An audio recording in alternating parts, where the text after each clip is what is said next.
Isang paaralan sa Quezon City ang natangayan po ng pera ng isang nagpanggap na mag-e-enroll ng anak. Nakunan pa ng CCTV ang pag-atake ng kawatang salisi. Saksi si Trisha Zafra, exclusive.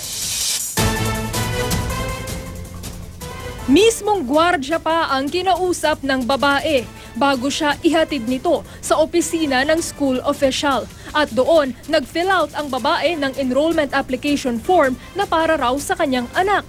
Franz Mendez ang isinulat niyang pangalan sa form at 5 taong gulang daw ang i-enroll niyang anak. Makalipas ang ilang saglit, ipinasyal ng empleyado ng eskwelahan sa mga classroom ang nagpakilalang ina.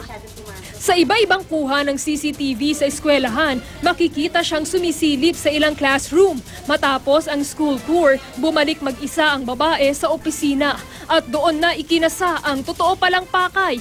Inabot nito ang bag na nasa isang upuan, kinuha ang wallet sa loob nito at mabilis na umalis. Kwento sa akin ng isang school employee, pera raw ng eskwelahan ang nakuha na aabot sa 67,000 pesos. Bukod pa yan sa ID at ATM cards na laman ng wallet. Nagpanggap po kasi siya na mag-e-enroll daw po yung anak niya. Hindi naman po pala. Kasi po napansin ko po, wala po yung bata eh. Ang panloloko na kumpirma ng suriin muli ang form. Ang birthday ng i-enroll na anak, December 8, 2015. Hindi raw ito agad nakita ng nagpasagot ng form. Mabuti na lang daw may CCTV para gamiting ebidensya sa pagpapahuli at pagsampa ng reklamo laban sa suspect.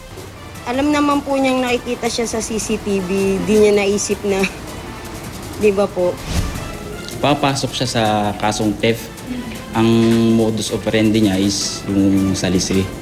Kasi hindi siya gumamit ng force or intimidation.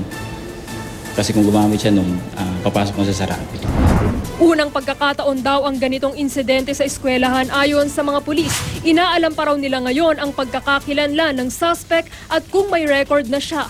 Payo nila, huwag magpakakampante kahit may CCTV. Maging vigilant lalong-lalo kung may gwardiya naman yung eskwelahan. Mangyari sanang hingan nila ng anumang ID yung papasok kung hindi regular na nakikita doon sa loob ng eskwelahan. Ako si Trisha Zafra, ang inyong saksi.